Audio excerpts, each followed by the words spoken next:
Jésus comme Seigneur. Avoir Jésus, qu'est-ce que cela est caché derrière? Lorsque quelqu'un a le Seigneur, qu'est-ce qu'il a comme bonheur? Est-ce que c'est des immeubles? Est-ce que c'est des voitures? Est-ce que c'est les biens? Qu'est-ce que Jésus donne pour quiconque qui croit en lui comme Seigneur et Sauveur? Amen, amen.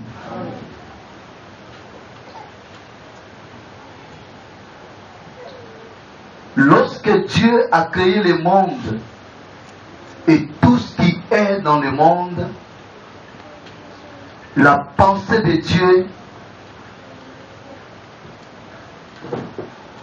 c'était de voir l'homme dominer sur toute la création.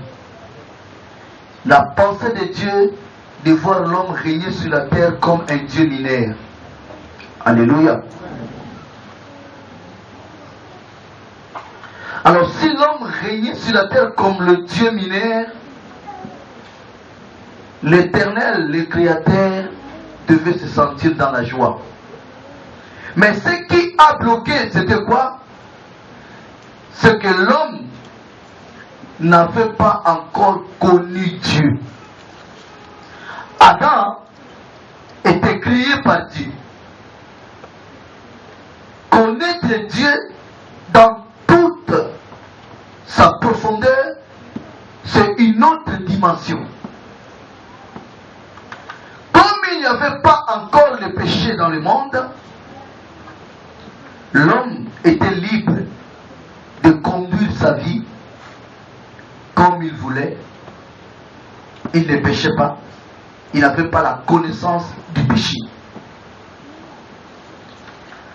Dieu a établi une loi à Éden pour amener l'homme à connaître que ça c'est le bien, ça c'est le mal. Alléluia. Quand la loi est descendue, quand la loi est venue à Éden, Adam savait maintenant, ça là c'est interdit, ça c'est bon. Amen. Donc il était face à un choix. Lorsque Adam a désobéi, il a péché. La Bible nous dit, Dieu a chassé l'homme du jardin d'Éden parce que l'homme avait péché. Après la sortie de l'homme du jardin d'Éden, Dieu a mis en place un plan, un projet qui est en pleine exécution. Et bientôt, ça sera l'achèvement de ce plan, après la chute d'Adam. C'était quoi? Le plan du salut. C'est-à-dire, sauver Adam, afin qu'il retourne encore dans les jardins où il vivait en paix. Adam a péché, Dieu l'a chassé, il met en place un plan. Le plan du salut pour ramener l'homme à l'état du commencement. Alléluia. Donc en ce moment, nous sommes dans le schéma de Dieu pour l'exécution de ce plan. Jour pour jour, ce plan s'accomplit d'une manière ou d'une autre.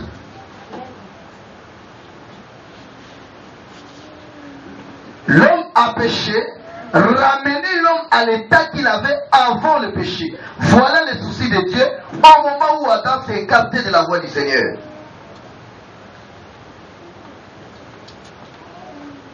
Les enfants d'Adam, Caïn et Ève, cherchaient la voie.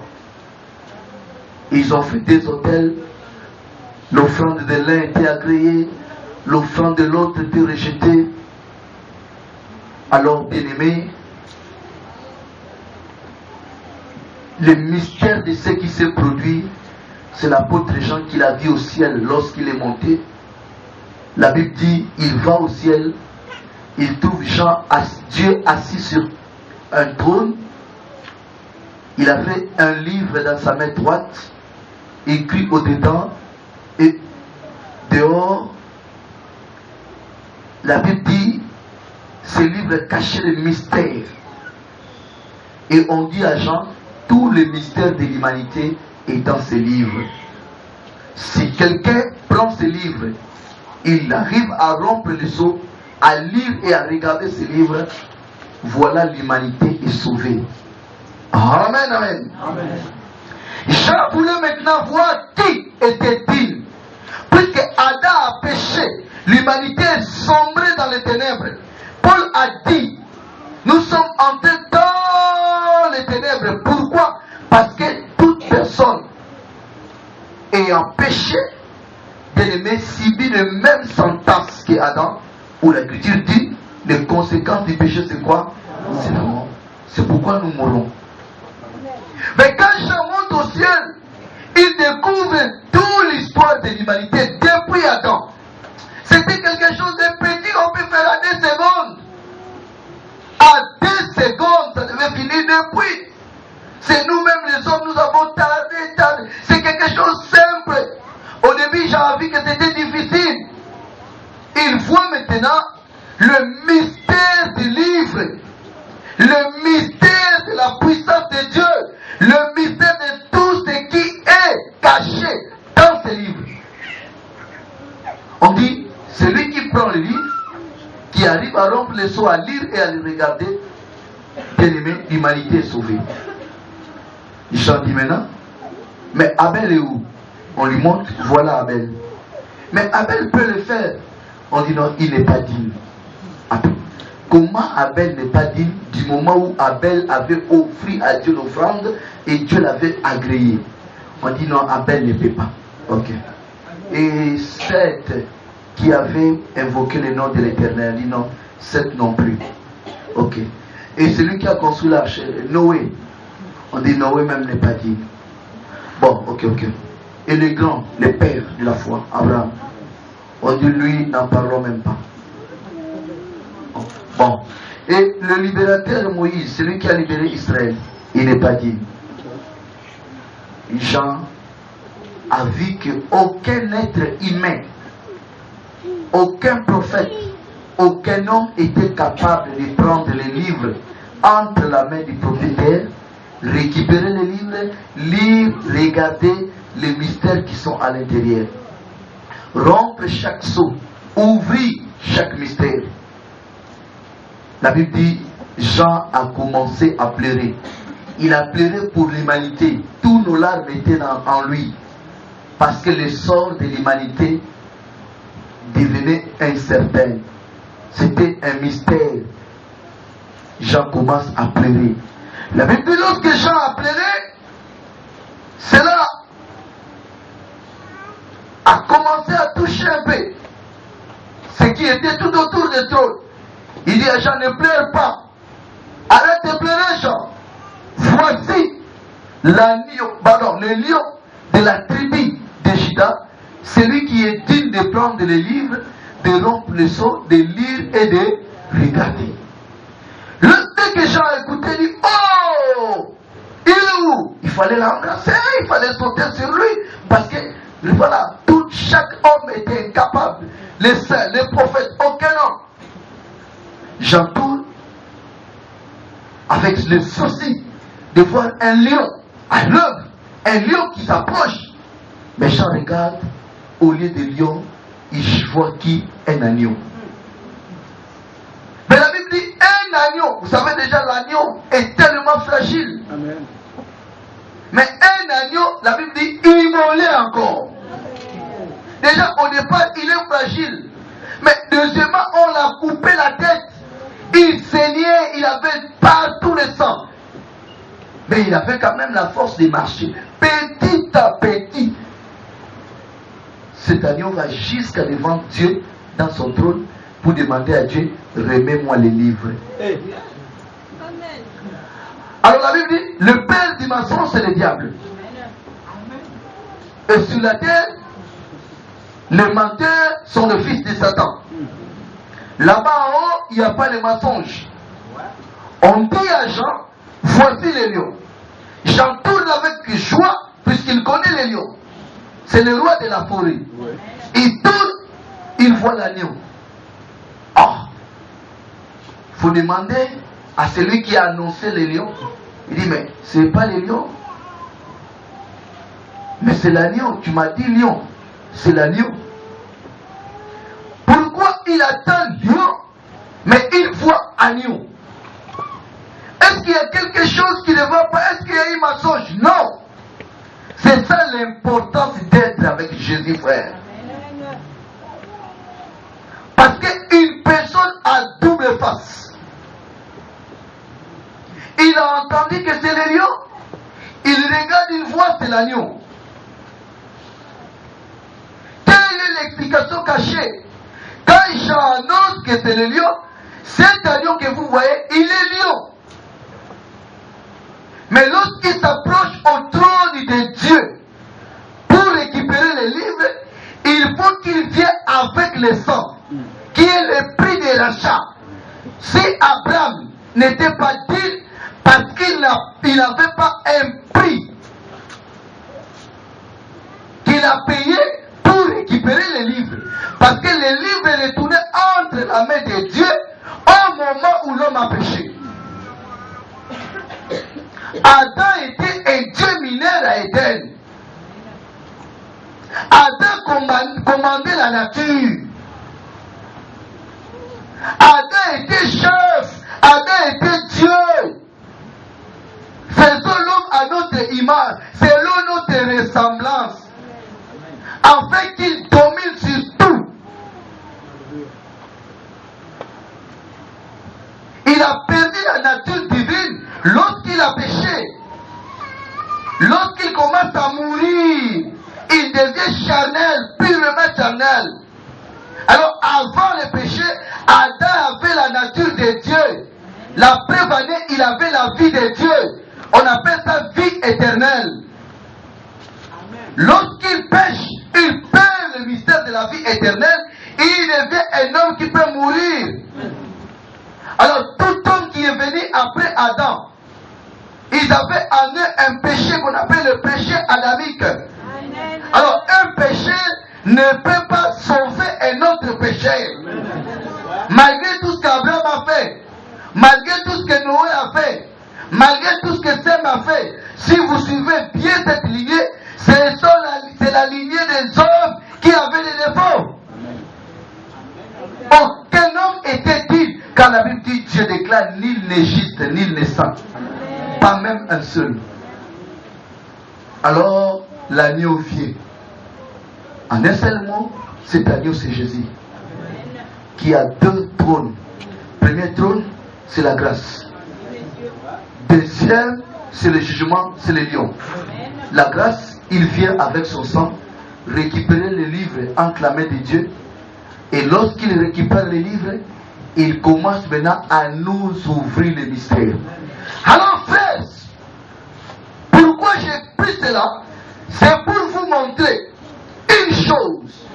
Quand Jésus vivait sur la terre, quand il marchait, quand il mangeait, les livres n'étaient pas encore récupérés.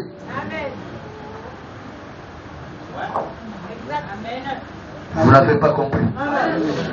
Tout ce qu'il a prêché à Paul, tout ce qu'il a prêché à Pierre, tout ce qu'il a prêché à Jean, tout ce qu'il a fait, il savait que les livres n'étaient pas encore récupérés. Puisque, regardez, quand il va à la récupération, il vient. Quand il est descendu sur la terre, il a fait des grimaces, non? On dit, voici, il est le lion de la tribu de qui? De Juda. Il est descendu comme lion. Mais quand il monte, il a tous ces deux pouvoirs. Il est lion, il est l'agneau. Mais Jean l'a dit complètement quoi? Immolé. Alors immolé veut dire quoi? Lorsqu'il était crucifié. Voilà l'image qui prouve que l'agneau s'est fait quoi? Immolé. Mais avant la crucifixion, Donc, en un seul mot, les livres n'étaient pas encore récupérés. C'est quand il est monté à la Pentecôte qu'il est parti directement. Il savait que les propriétaires avaient un livre. Et que le problème qui attendait, c'est quoi? C'est qu'après la chute d'Adam, Abel a mis l'offrande sur l'autel. Croyait récupérer les livres, mais il n'a pas pu. Chacun, les prophètes sont venus, chacun a tenté d'une manière ou d'une autre. Les livres n'étaient pas remis, aucun était dit. Les hommes étaient fatigués. C'est fini. Le sort de l'humanité est scellé. Tant que le livre est entre la main de Dieu, ce n'est pas bon pour nous. Tant que le livre est entre la main de Dieu, ce n'est pas bon pour nous. Maintenant, pour récupérer le livre, c'est lorsqu'il monte, il récupère, il l'a maintenant dans sa main. Le livre était scellé de combien de sceaux? 7 sceaux. Il faut qu'il commence maintenant rapidement l'ouverture de chacun sceau. Alors frère, quand le sceau commence à s'ouvrir, la Bible dit à l'ouverture de chaque sceau, le mystère commence à faire quoi? À s'accomplir. Mais comment est-ce que vous allez prêcher la parole, vous église? Quelle parole que vous allez prêcher? Vous trouvez ça où? Vous trouvez la parole des évangiles? La parole des épîtres? Oui, c'est bien. Ils ont sondé les mystères. Les livres n'étaient pas écrits au-dedans. Non. Les livres étaient écrits au-dedans et dehors. Mais il y avait les sceaux. Il y avait les sceaux. C'était complètement scellé. C'était complètement roulé. Et à chaque fois, il fallait dérouler, ouvrir les sceaux pour voir le contenu qui est à l'intérieur. C'est comme un papier qu'on écrit devant et derrière. Et qu'on roule. Et chaque fois que vous ouvrez, chaque fois que vous avancez, vous voyez le contenu. Mais quand c'est bien scellé, tu peux voir que c'est écrit ici. Tu peux lire aussi, mais tu ne peux jamais comprendre. Car toutes les écrits est à l'intérieur. Ce qui apparaît, c'est une seule partie de l'écriture.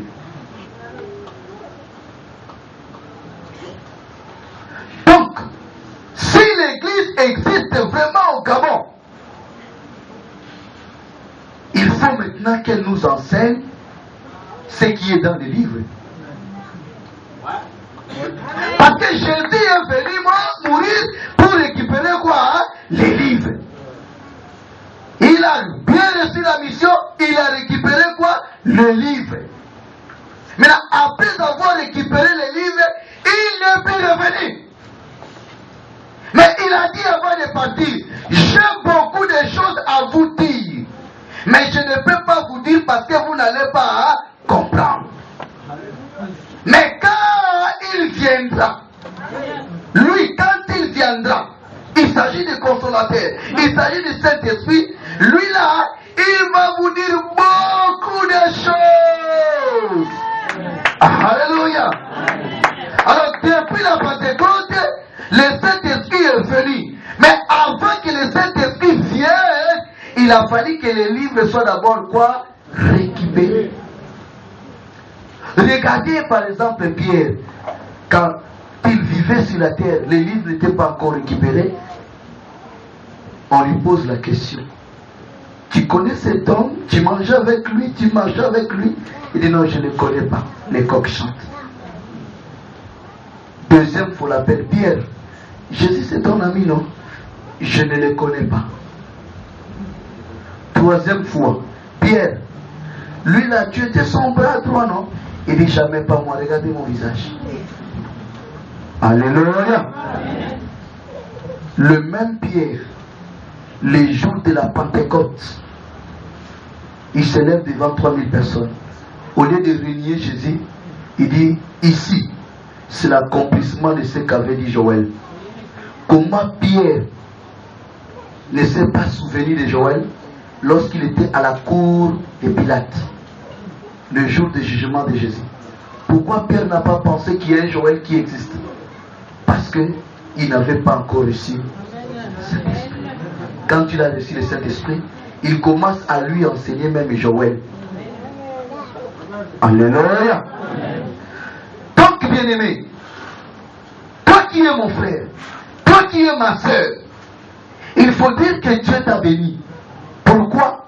Tu es assis dans un endroit qui connaît déjà que le livre est récupéré. Alléluia. Tu es béni pourquoi? Tu es assis dans un endroit qui peut te dire déjà combien de choses sont ouverts. Alléluia. Tu es béni pourquoi? Parce que tu es assis dans un endroit où on peut te dire quel est le message caché derrière chaque saut. Alléluia. Exact. Alors, quand le sceau, quand il a reçu le livre, la Bible dit il est descendu. Il a trouvé encore Jean à Patmos, n'est-ce pas? Il change de discours, il dit prends rapidement, prends la lettre, écris, envoie rapidement. Où? Cette église. Alléluia. Envoie les lettres où? Où cette église. Mais ce sont des églises qu'il connaît. Cette église est bâtie par lui, puisqu'il a dit je bâtirai mon église. Donc toutes ces églises-là, il les reconnaît, puisqu'il envoie des lettres aux églises. Il les connaît, mais il leur envoie des lettres pour les informer d'autres choses importantes. Quand il finit de les dire, il prend Jean, il dit viens voir la suite. Apocalypse 14 dit monte. On l'appelle viens. Pourquoi? Il y a continuité. Quand Jean est monté, il a commencé à voir maintenant l'ouverture. Il voit l'ouverture de chaque saut. Il voit tous les restes d'Apocalypse, c'est-à-dire chapitre 4 jusqu'à la fin, c'était que les événements jamois. C'était que la suite de ce qui est dans le livre. Alors, comme les gens prennent de Jésus avant la récupération du livre, ils sont bornés qu'à ce niveau. Jusqu'à ce que nous serons enlevés, ils vont continuer à prêcher Jésus, alors ils sont dans la tribulation. Alléluia. C'est impossible. Quand Jean-Baptiste est venu, les gens n'ont pas su que c'était lui le prophète qu'Ésaïe avait dit. C'est ici la voix de celui qui crie dans le désert. Pierre pose la question à Jésus. Il paraît, selon les enseignements des scribes, un prophète doit venir avant le Messie pour aplanir les chemins. Jésus lui dit, le prophète l'a déjà vu. Mais vous ne l'avez pas reconnu. Ah bon? Et les scribes disent, ils ne l'ont pas reconnu. Ils l'ont traité comme ils ont voulu. Comme eux-mêmes ils pensaient. Après ils ont compris que c'était qui? Mais ils sont en retard. Jusqu'à présent. Jusqu'à présent. C'est Jésus qui bâtit l'église. C'est Jésus qui envoie des lettres à l'église. C'est Jésus qui fait monter Jean. Il dit viens voir la continuité des événements. La Bible dit que la suite. L'église a besoin de la suite. Quand il monte maintenant, la suite c'est quoi? Les eaux commencent à s'ouvrir. Jean a eu la grâce parce qu'il a vu ça au ciel. Et on lui dit chaque ouverture, il y a apparition de cheval. Les événements se produisent sur la terre. Alors, nous devons nous situer aujourd'hui. Nous sommes à quel niveau?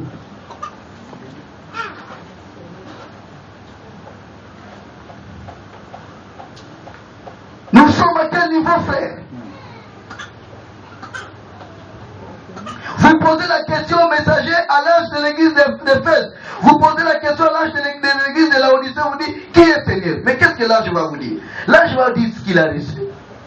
Écrit à l'âge de l'église de Laodicée. Qu'est-ce qu'on dit à l'âge de l'église de Laodicée? C'est différent de ce qu'on dit à l'église d'Éphèse. C'est différent de ce qu'on dit à Pergame. Mais à la fin, la conclusion de la lettre, on dit, celui qui a des oreilles entend ce que quoi? L'Esprit dit quoi? Aux églises.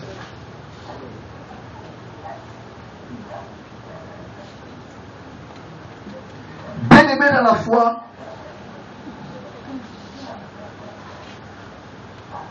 chacun de nous doit d'abord se connaître le temps qu'il vit et connaître ce qu'il doit faire. Et la récompense qui est cachée derrière ce que chacun de nous doit faire.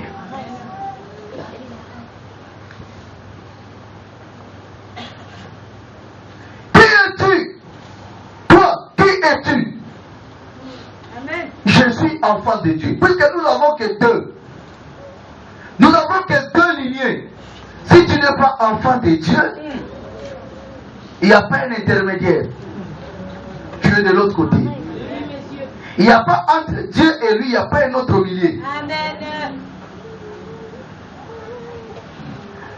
Il n'y a pas. S'il y en a, donnez-moi les noms. Si tu n'es pas enfant de Dieu, tu es l'enfant de l'autre. Qui est c'est l'autre? Alléluia. Alors pour connaître que tu es enfant de Dieu, il faut qu'on trouve en toi l'ADN de Dieu. Alors pour faire un test d'ADN, il faut prendre le sang. Alors le sang c'est la vie. Donc on doit regarder ta vie, voir si ta vie est identique à la vie du Seigneur. Oh, alléluia. C'est pourquoi les voleurs avaient compris que rapidement sa vie n'était pas conforme à celui qui est au milieu d'eux. Il dit à l'autre, arrêtons de parler de bêtises. Nous sommes des voleurs, lui il n'est pas voleur. Mais le problème c'est qu'il mérite le même sort que nous. Oh, amen, amen. Les voleurs justifiés comprennent maintenant que non. Lui il va perdre le sang, Jésus va perdre le sang, celui qui est au fond va perdre le sang. Mais au fond, leur vie n'est pas semblable à la vie du Seigneur. Ils sont des voleurs, ils sont des menteurs. Le Seigneur n'est pas voleur. Amen, amen. Amen.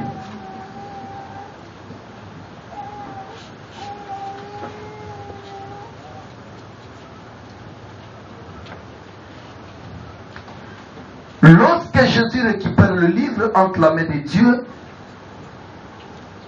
nous, l'Église, nous, les saints, ceux qui étaient au ciel, ils ont commencé à crier, à parler.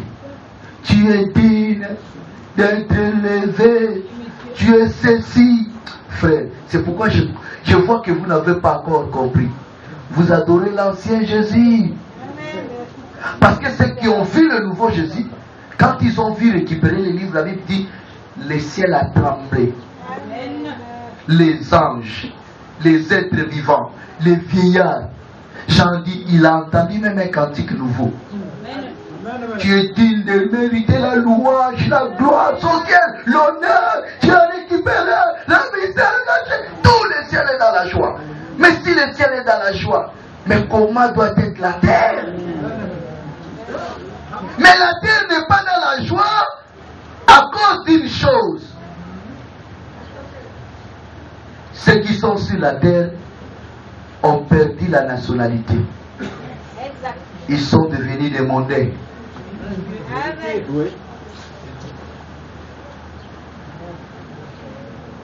Il y a un homme qui a émis l'idée, mais l'idée là va arriver.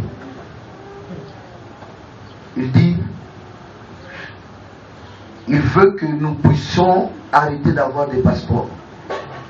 Mais par contre, nous ayons des cartes d'identité écrites citoyens du monde. Parce que nous partageons tous la planète Terre. Amen. Mais c'est faux, c'est archi faux. Amen. Tous ne sont pas des citoyens du monde. Et ils sont dans le monde, mais ils ne sont pas. Ils ne doivent pas avoir la carte d'identité du monde. Ils doivent avoir une carte de séjour. Alléluia. Alléluia. Non, il y a beaucoup de gens qui ont la carte d'identité. C'est pas bon. Nous sommes dans le monde, mais nous ne sommes pas du monde. Dès que le Seigneur a récupéré les livres, son ambassade sur la terre reçoit directement le message que le livre est récupéré. L'ambassadeur qui est là commence à promulguer maintenant les nouveaux projets de Dieu. Parce que Dieu était furieux au trône. Dieu qui était assis sur le trône était furieux, très en colère. Il devait exterminer la terre. Jésus nous a sauvés. Par son sang, il monte. Il il demande à Dieu, remets-moi ce qu'Adam est perdu. Non, je suis Adam racheté. Je suis Adam restauré. Regardez-moi. Regardez les maîtrissures. Ce n'est pas le prix de leur péché. Prends les livres. Il prend les livres, il lui remet. Il récupère les mystères. Tout ça se passe là-bas. On a dit à Jean monte. On l'appelle et monte, non? C'est quelqu'un qui l'a appelé, la même voix qui m'a appelé à Patmos. C'est pas deux voix. C'est la même voix qui l'a appelé à Patmos qui lui dit Jean monte. Il regarde, mais je vais monter pour. C'est pas comme ça qu'on parle là-bas. Oh, frère. Beaucoup sont en train de chercher à monter. De leur manière, ils disent à Boula. Ils sont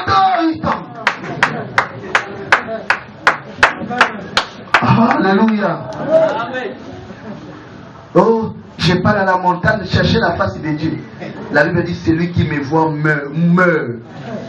Mais quand les prophètes partent à la montagne, dès qu'ils descendent, il est mort. Puisqu'il a vu Dieu. Alléluia. Il monte où? À la montagne. C'est quoi? C'est une montée charnelle.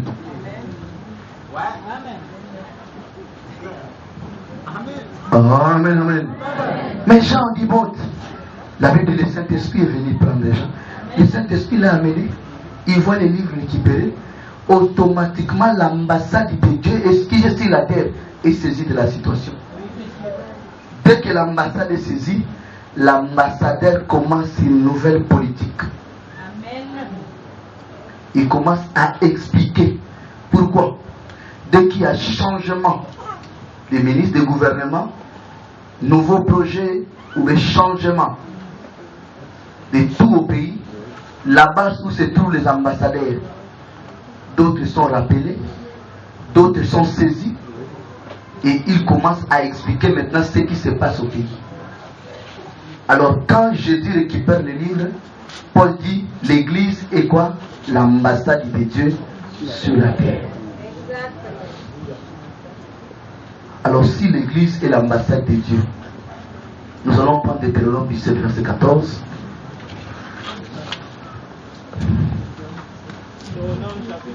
Verset 14. Ah. Lorsque tu seras entré dans le pays, que l'Éternel ton Dieu te donne, lorsque tu le posséderas et que tu iras établir ta demeure, et que tu diras, je veux mettre un roi sur moi comme toutes les nations qui m'entourent. Oui. Tu mettras sur toi un roi que choisira l'Éternel ton Dieu. Oui. Tu prendras un roi du milieu de tes frères. Oui. Tu ne pourras pas te donner un étranger qui ne soit pas ton frère, mais qu'il n'ait pas un grand nombre de chevaux, et qu'il ne ramène pas le peuple en Égypte pour avoir beaucoup de chevaux. Car l'Éternel vous a dit, vous ne retournez plus car par ce chemin-là, qu'il n'ait pas un grand nombre de femmes, afin que son cœur ne se détourne point, et qu'il ne fasse pas de grandes amasses d'argent et d'or. Quand il s'assiera sur le trône de son royaume, il écrira pour lui, dans un livre, une copie de cette loi. Il prendra auprès des sacrificateurs, les Lévites. Il devra la voir avec lui, et il lit tous les jours de sa vie, afin qu'il apprenne à craindre l'Éternel, son Dieu, à observer et à mettre en pratique toutes les paroles de cette loi et toutes ses ordonnances, afin que son cœur ne se lève point au-dessus de ses frères. Alléluia. Merci. Dieu dit ceci à Israël. Dès que vous allez arriver à la terre promise, et que vous voyez des nations qui vous entourent, ces nations sont dirigées par des rois, et que vous-même vous avez l'intention d'avoir un roi sur la tête d'Israël, au-dessus des enfants d'Israël, Dieu dit à Israël, premier critère, il faut que ce roi soit d'abord enfant d'Israël. Je ne sais pas si vous comprenez. Pourquoi pas un roi étranger? Pourquoi pas un roi étranger? Premier critère, il faut que ce roi soit d'abord enfant d'Israël. Deuxième critère, il dit, il faut que ce roi ne puisse pas avoir beaucoup de chevaux. chevaux à l'époque, c'est comme la sécurité. C'est-à-dire quand ils passent là, des voitures, pouf, pouf, pouf, pouf,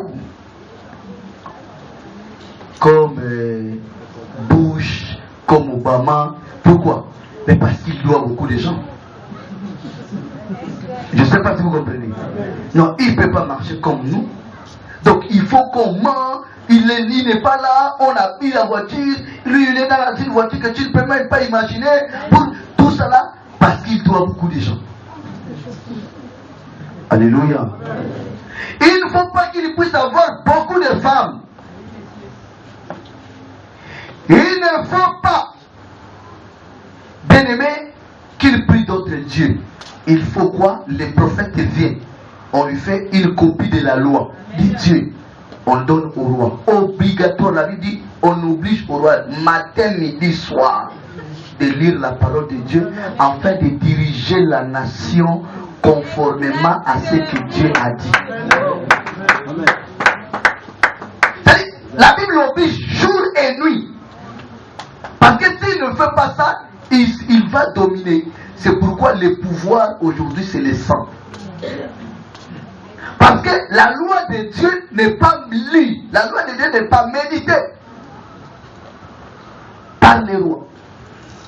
Ça, c'est Israël.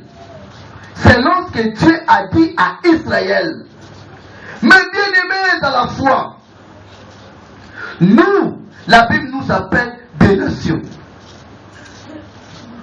Mais dans Matthieu 28, Jésus dit quoi? Au verset 19, allez, faites de toutes les nations mes disciples. Alors, je vais vous expliquer quelque chose qui est très capital.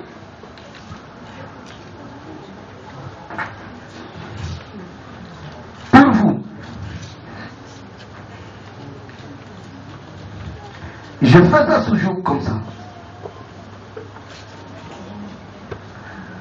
Quand Dieu regarde le monde, la terre où nous habitons, il voit deux flèches comme ça. Dieu lui-même. Ces deux flèches est tellement symbolique. Première flèche représente Israël comme peuple élu de Dieu. Ou nation de Dieu. Parce que avant que nous mettons ici pour parler de Jésus, depuis le commencement, depuis Abraham, le peuple d'Israël était déjà préparé pour la promesse. Paul dit, Dieu créateur des cieux et de la terre a d'abord choisi Israël comme prémisse sur la terre parmi tous les peuples vivants sur cette terre. C'est pourquoi nous avons aujourd'hui des Bouiti, des Njobi. Israël n'a pas toutes ces choses parce que lui, il a commencé avec Éternel Elohim.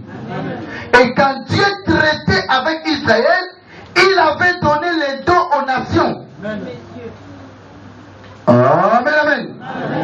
Maintenant la Bible dit, lorsque Jésus est venu, il y a eu directement changement sur la croix de la dispensation. Puisque Jésus est le type de Joseph. Joseph a eu deux enfants en Égypte, deux. Ephraïm et Manassé. Maintenant, lorsque son père Jacob arrive, Joseph a besoin que son père puisse bénir ses enfants. Mais la loi de Dieu dit, c'est l'aîné, Israël, qui mérite la bénédiction directe de Dieu pour être héritier de la promesse. Jacob était vieux assis sur la chaise. Joseph vient devant Jacob avec ses deux enfants en main. Il prend Manassé, qui est l'aîné. Il le met dans sa main gauche. Il prend Ephraïm, qui est le dernier. Il le met dans sa main droite. Jacob est là. Joseph est là. La main gauche de Joseph devient la main droite de Jacob. La main droite de Joseph devient la main gauche de Jacob. Il est assis. Il vient avec les enfants pour que papa puisse poser tellement ses mains et qu'il les bénisse, afin que ses enfants rentrent dans la promesse. Puisqu'on doit enlever Jacob, on fait rentrer Ephraïm et Manassé, pour que ça soit demi-tribu, demi-tribu. Voilà, il arrive devant papa, il dit, papa, je suis là. Mes enfants sont là, bénis-le. Il voit papa, au lieu de poser comme ça la main, papa a fait comme ça. Joseph interpelle le prophète Jacob. Il dit, papa, prophète, tu as fait l'erreur.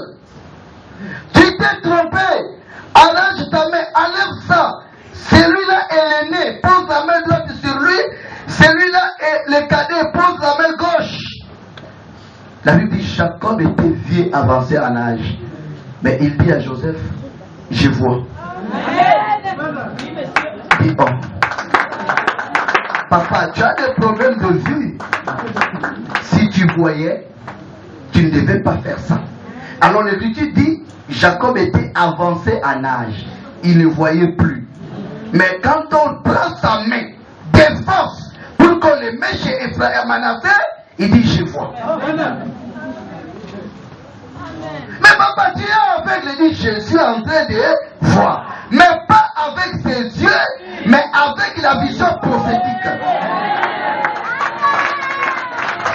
Cette vision prophétique amène par cela qui est le symbole de la croix à transmettre ou à changer de dispensation. Ephraïm, il est l'aîné, représente Israël, comme je dis. Nous sommes des nations, nous étions loin de Dieu. Mais qu'est-ce que Dieu a fait sur la croix? Il a changé. La bénédiction d'Israël est descendue automatiquement vers nous et Israël devient aveugle.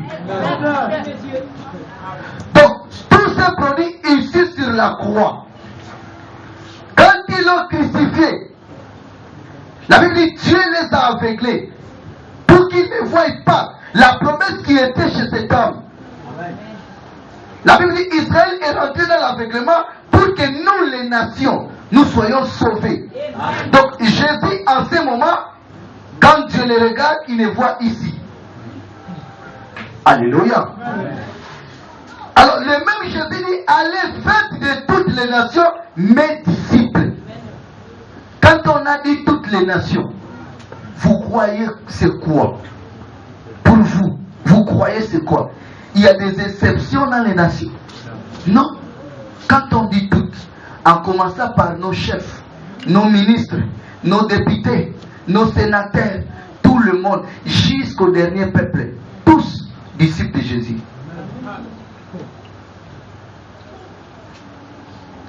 Celui qui le veut, il demeure disciple. Celui qui ne veut pas est libre. Amen, amen. Maintenant, ceux qui vont accepter être disciples de Jésus, c'est ceux-là qu'on les appelle église. Alléluia. Alors, bien-aimés, si nous sommes église et que nous sommes des disciples de Jésus, lorsque nous regardons Israël, la Bible dit quoi? La Bible dit, Dieu a dit à Moïse de dire à Israël, lorsqu'ils auront un roi à la tête d'Israël, il faut que ce roi-là puisse méditer la parole jour et quoi? Et nuit. Alors nous sommes en train de voir un monde où l'homosexualité est devenue quelque chose comme un jeu. Donc quand quelqu'un veut venir au roi, on lui demande quel projet que tu as pour les homosexuels. Il dit dès que vous me votez, la loi passe. Amen. Alléluia. Pourquoi les gens le font? C'est parce que ceux qui sont rois et ceux qui deviennent rois n'ont pas le temps de faire quoi? Des livres. C'est obligatoire, ils sont obligés. Pas après un mois, pas après 2 semaines. La Bible dit tous les jours dans ta maison. La Bible ne les a pas dit d'aller à l'église. S'ils parlent à l'église, c'est du mensonge. On n'a pas besoin d'être à l'église. On a besoin dans ta chambre de voir que Dieu fait ça. Ça, ce n'est pas bon. Parce que la Bible dit, s'il ne le fait pas, il va entraîner tous les peuples dans les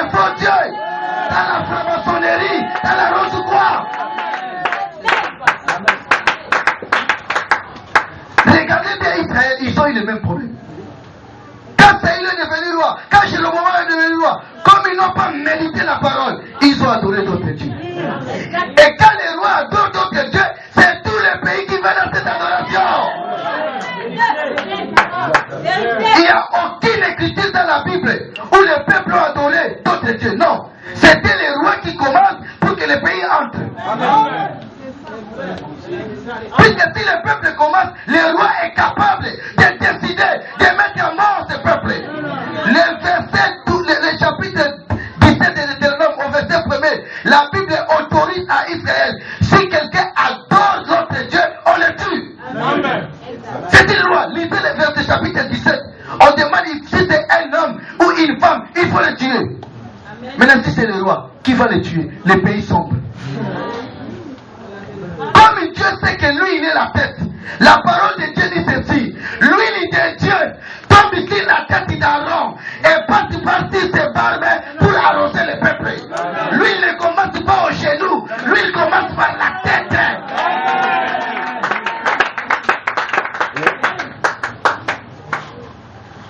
Si la tête est pourrie, le reste est pourri. Quand Dieu a oué Aaron, il a dit, l'huile commence par la tête du prophète et ça tombe sur ses barbes et ça fait quoi? Ça arrose les peuples. Donc si le roi l'huile sur toute sa tête, ses barbes en l'huile et les peuples sont quoi? Arrosés. Mais si la tête n'a pas reçu l'huile, jamais les peuples peuvent être arrosés. C'est pourquoi Jésus a dit, si un aveugle conduit un autre aveugle, ils finiront où? Amen. Frère, c'est une loi de Dieu. Il a dit, il n'a pas supplié, il dit c'est obligatoire. Il n'a pas dit après des jours. Qu'est-ce qu'on ne voit? Jésus ici, le président de conseiller les pasteurs. C'est une abomination, frère. Amen. Dans la Bible, c'est les prophètes qui conseillent les rois. On les fait asseoir, on commence à les donner des conseils, mais partagez doucement l'argent. Pourquoi vous avez battu? Oh non, quand il a donné 5 millions, lui il voulait prendre 4 pour lui-même. Les chéchas, les chéchas. Je vous adopte 3 millions encore. Oh, merci. Merci. Alléluia. C'est inacceptable. C'est le prophète qui va vers le roi avec une copie de la loi de l'Éternel.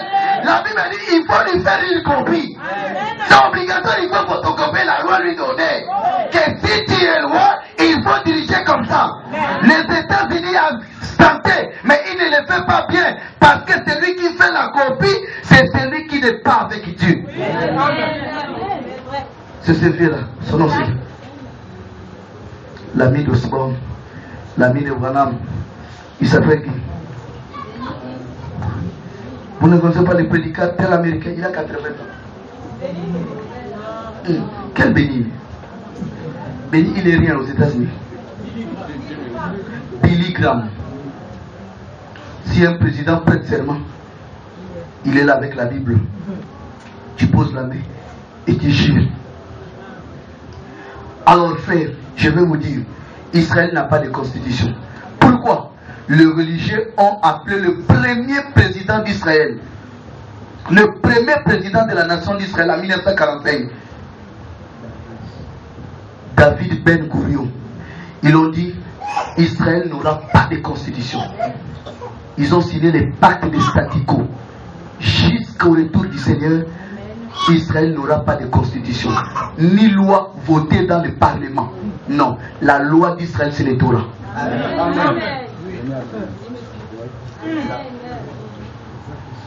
Jusqu'aujourd'hui, Israël n'a pas de constitution. La constitution d'Israël, c'est le Torah. Ce qui juge en Israël, c'est les religieux.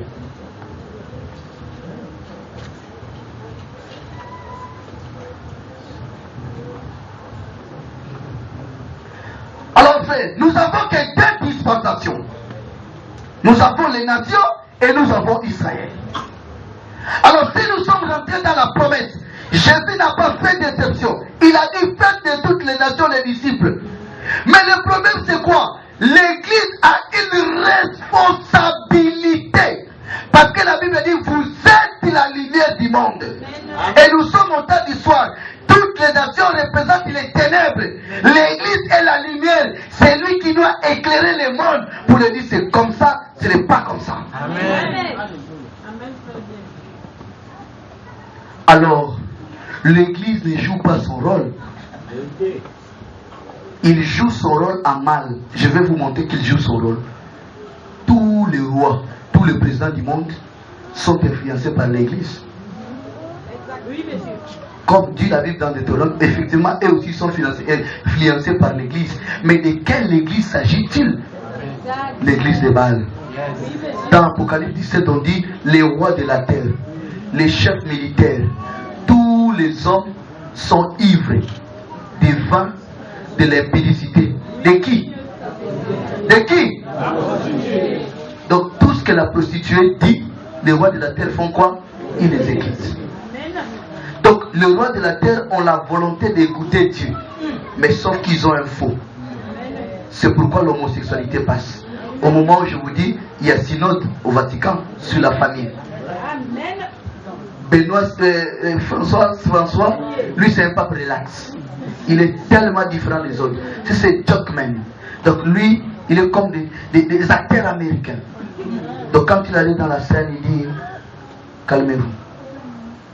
Soyons modérés. Nous n'allons pas accepter directement le mariage homosexuel, mais changeons notre langage envers les homosexuels. Changeons notre langage. Veut dire quoi? Les homosexuels peuvent venir à l'église, nous devons les accepter. Les homosexuels sont utiles pour l'église et utiles pour la société. Alors, si ça venait aujourd'hui, c'est parce que les catholiques n'avaient pas encore décidé. Alors, comme ils ont commencé, ça sera l'exemple maintenant de tous les pays.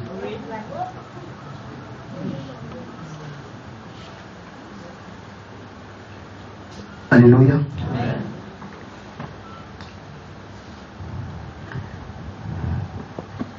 Alors, qui peut parler pour vous?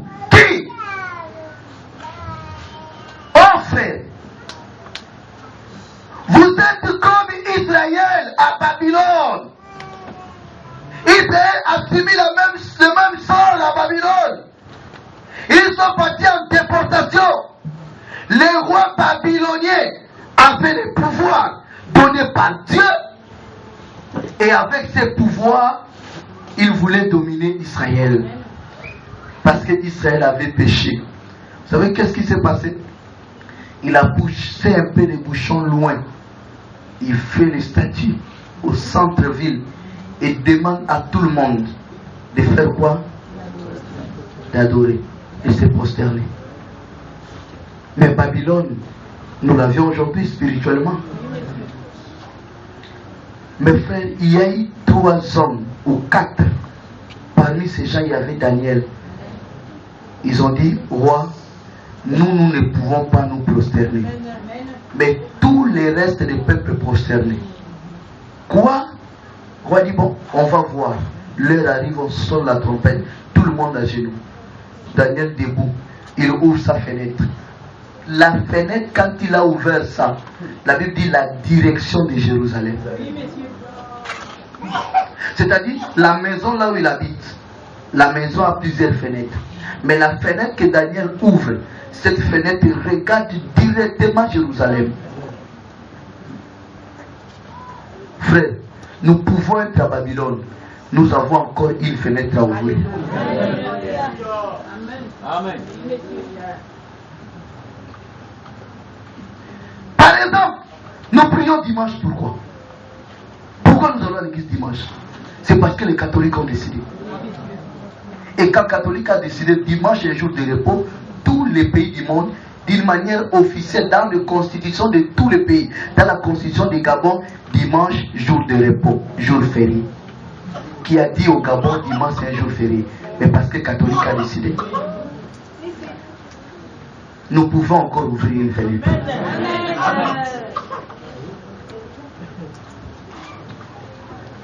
Si vous avez peur, nous pouvons encore ouvrir une fenêtre.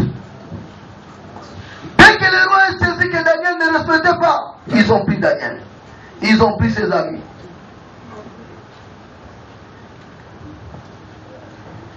Frère, quand on vous met dans la fosse, quand on vous met dans la fournaise, si le jour n'est pas arrivé, l'erreur qu'ils ont fait, fausse au lieu. Fallait qu'il mette là où même il y a des chèvres.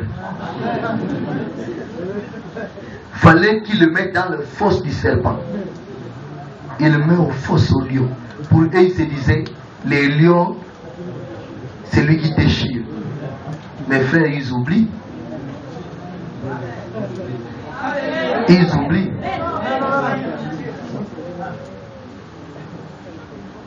Quand ils descendent dans la fosse, ils trouvent les lions assis.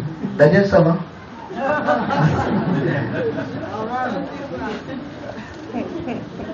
Ils ont parlé, dit calmez-vous. Je vais venir, mais comme agneau. Ne vous en faites pas. Je suis avec vous. Il prend les 3 amis de Daniel. On les met dans la fournaise.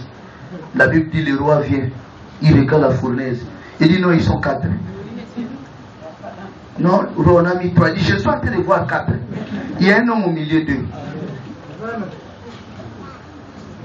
Est-ce que c'est homme au milieu de nous aujourd'hui? Est-ce que c'est homme au milieu de nous aujourd'hui?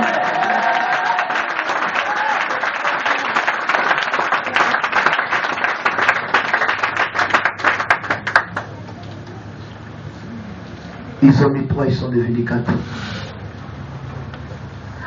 Donc, bien aimé, l'Église est la lumière du monde. Nous sommes les nations. Dieu, quand il nous regarde, il dit, ça c'est les nations.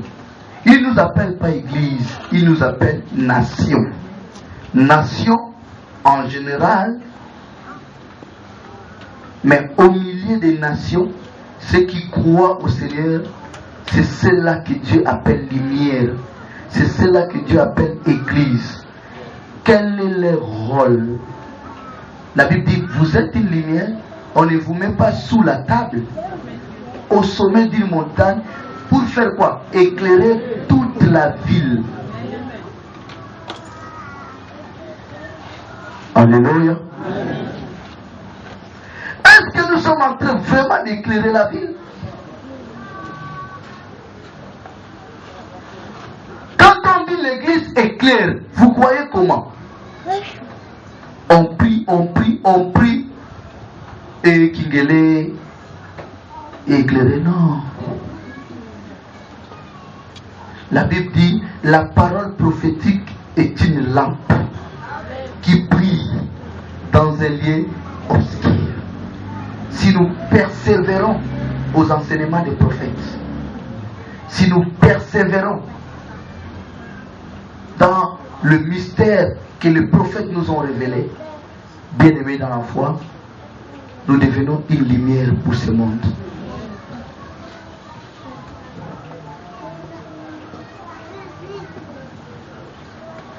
Regardez par exemple,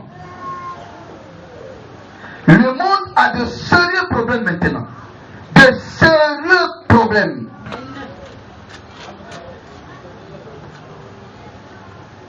Surpopulation.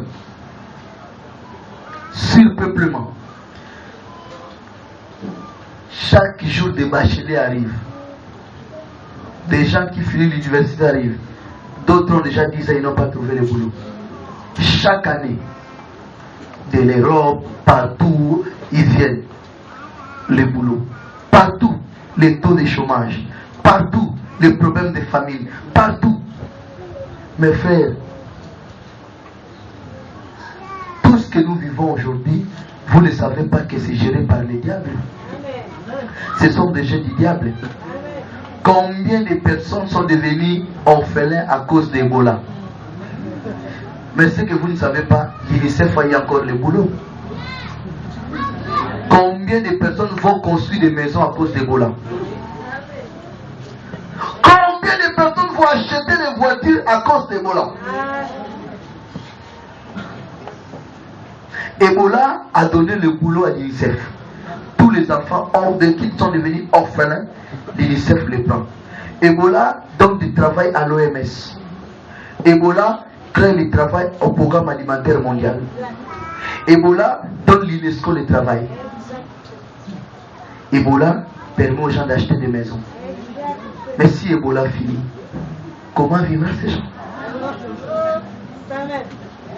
Alléluia. Alors, l'église aussi se met dans le même paquet, il est conduit comme ça. Non, vous êtes conduit par le Seigneur.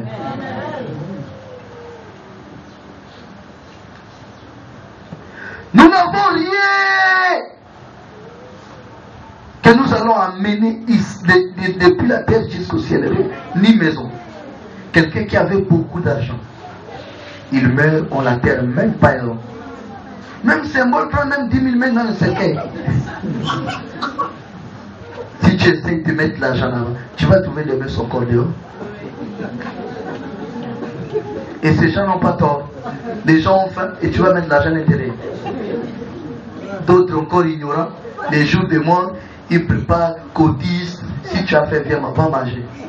La nuit, les fous vont rentrer là-bas, ils vont manger, boire, bourrer. Après, ils dorment dans la tombe de ton frère. Après 3 jours, tu viens, tu trouves la scène vide. Et les pauvres mangeurs. Malheureux. Alléluia.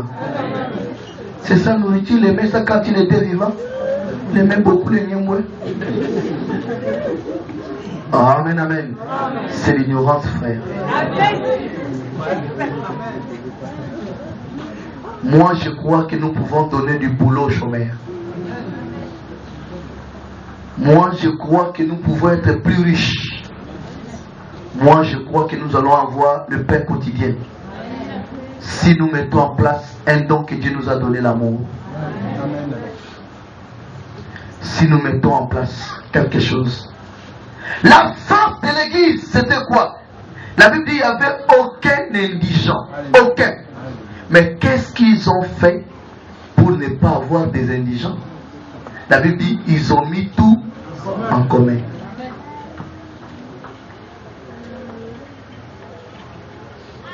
J'ai dit à Dieu, je pleure beaucoup pour cette phrase tous les jours. Je dis, Seigneur, il n'y a pas une autre formule à nous donner, nous à Kigele, pardon vraiment, pour qu'on sorte de ces misérables monde qui nous fait souffrir. Beaucoup de frères ont appris. Il n'y a pas de boulot. D'autres ont tenté, mais des conditions qu'on les a données. Comme une maman m'a raconté un peu gentil. Elle est partie, elle a trouvé le boulot, mais des conditions qu'on l'a dit. Quand elle a refusé, la personne qui était devant lui, un enfant, quand les jeunes se mettent debout comme ça, derrière, tout ça, là, il y a les sangs. Il dit, mon fils, regarde. Il dit, maman, quoi? Oh, excusez-moi. Regarde. Mais il a des voitures, tout. Parce qu'il veut montrer aux gens qu'il vit. Alors il est mort. Voilà un mort qui montre aux gens qu'il vit. Alors nous qui vivons, nous sommes là comme morts. Nous devons nous réveiller, frère. Je dis, Seigneur, qu'est-ce qu'on doit faire? Si vous n'arrivez pas à mettre tout en commun, mais ayez au moins quelque chose de commun. Nous changeons seulement. Au lieu de mettre tout en commun, mais nous ayons au moins quelque chose en commun. Nous ayons au moins un bien en commun. Alléluia. Je donne l'exemple. Il y a beaucoup de gens qui habitent aux Anglais, qui ont des enfants à ONG partout. Notre maman à l'école, je suis allé prier là-bas la fois passée. Si vous prenez vos enfants, vous envoyez là-bas, nous allons lui demander de mettre les cours de Dieu pour que nos enfants soient enseignés, parce que les enfants prient chaque matin. Mais si elle est bénie, c'est l'église qui est bénie. Je ne sais pas si vous comprenez. À la fin, vous les voyez. Si vous avez des enfants à ONG ou aux Zangué, la zone. Vous les voyez, prenez les enfants. Elle a l'école. On enseigne bien. Mais là, quand même, nous allons passer des temps à temps prier. si elle est bénie, l'assemblée aussi est quoi? Est bénie. Elle est là, assise, devant moi. Qu'est-ce que nous avons de commun? Si quelqu'un parmi nous est malade, si quelqu'un parmi nous a un problème, si quelqu'un parmi nous manque un fonds de commerce, qu'est-ce que nous avons de commun?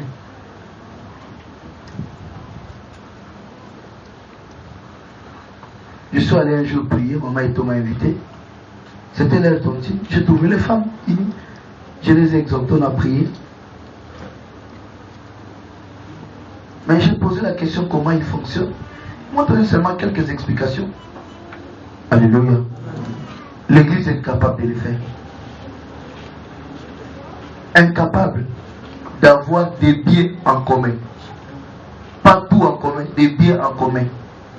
Qui peut nous aider tous en cas de difficulté. Le mal qui se passe, c'est quoi? C'est que le cœur des gens est troublé. Il dit, on peut avoir un bien en commun, mais moi je peux peut-être respecter Dieu et les autres ne respectent pas Dieu. Ils viennent, j'ai perdu mon oncle, j'ai perdu ceci. Non, vous croyez les gens de l'église primitive, il n'y avait pas des règles aussi? Il y avait. Quand on dit veuve, Paul a expliqué quel type de veuve qu'on doit aider. Amen. Pour éviter quoi? Les débordements. Alléluia. Alléluia. Amen. Quand on dit orphelin, mais on a dit quel orphelin? Orphelin que lui-même il a tué son père. Vous allez l'appeler orphelin. Lui-même il a bouffé papa et maman et vous l'appelez orphelin. Non. C'était pas comme ça. Donc, bien-aimés, nous devons faire l'effort, vivre comme Dieu dit. Acclamons le Seigneur. Nous allons prier. Nous allons prier. La Bible dit, Jésus, après la mort,